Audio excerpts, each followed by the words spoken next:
A traveler knows that they are only in a place for a limited time, and a traveler knows that their true home is somewhere else. This is the case of our journey in this life. It is a temporary stop. As the Prophet ﷺ said, Mali walid dunya, what do I have to do with this life? I'm like a traveler who stops in the shade of a tree for a while and then continues on his path. Right now, we have stopped in the shade of a tree for a while. This is dunya. We have to keep that into perspective. And in that journey, we need to know what our purpose is. Allah subhanahu wa ta'ala tells us, وَمَا خَلَقْتُ الْجِنَّ وَالْإِنسِ إِلَّا لِيَعْبُدُونَ. In any journey, you need to know what you're doing. And so in this journey, for us to be successful, we have to be very clear about what we're doing here. Allah has told us very clearly that we have not created jinn and human beings except to fulfill ubudiyyah to Allah, except to worship and serve and know Allah subhanahu wa ta'ala. In order to be successful in any journey, we need to know where we're going. What is our end and what is our ultimate goal? We need to keep that in mind. And that ultimate goal is Allah subhanahu wa ta'ala. Everything we do needs to have that goal in mind. Our end is to be with Allah subhanahu wa ta'ala in Jannah. So what that means is we need to plan. Allah subhanahu wa ta'ala says, يا أيها الذين آمنوا اتقوا الله ولتنظر نفس ما قدمت لغد واتقوا الله. In this ayah, Allah is advising, is telling the believers, O you who have believed, have God consciousness and let everyone know what they have put forth for tomorrow.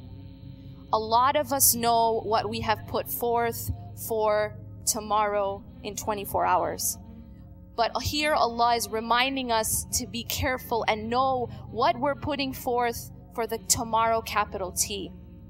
We all know that we are in this place temporarily and we're going to another permanent home. But have we furnished the permanent home? Allah is telling us to furnish that home. So when we get there, which is a certainty, no one can deny that we're going to that home. The question is, how much have we furnished it? Once we get there, is it going to be empty or is it going to be furnished? Lastly, on this path back to Allah subhanahu wa ta'ala, we are going to face struggle. We are going to face hardships. But we need to understand how to respond to those hardships and how to understand those hardships. There's a very beautiful poem in which the poet says that when someone beats a rug with a stick, the beating is not intended for the rug. It's intended for the dirt inside the rug. When we go through hardship and when we go through struggle, that is not intended to hurt us, but it's intended to purify us.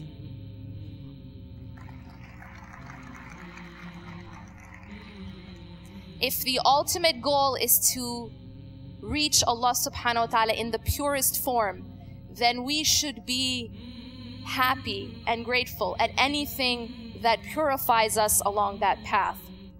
Lastly, remember that nothing in this life lasts, and that means that the pain and struggle doesn't last, and neither does that which shines.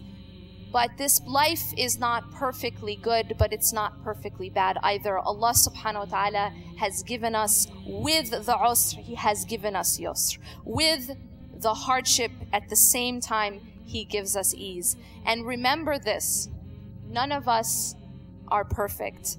So we are going to stumble, but don't lose hope. A lot of times people, they get this iman rush, they come to a conference like this, and they get this iman rush, and then after a while, it dips. Don't lose hope. Keep going, keep coming back to Allah subhanahu wa ta'ala. And I end with the hope and the comfort that Allah gives us. Ya ayyuhal insanu innaka kadihun ila rabbika kadahan famulaqi. O mankind, you are toiling, ever painfully toiling towards your Lord, but you shall meet Him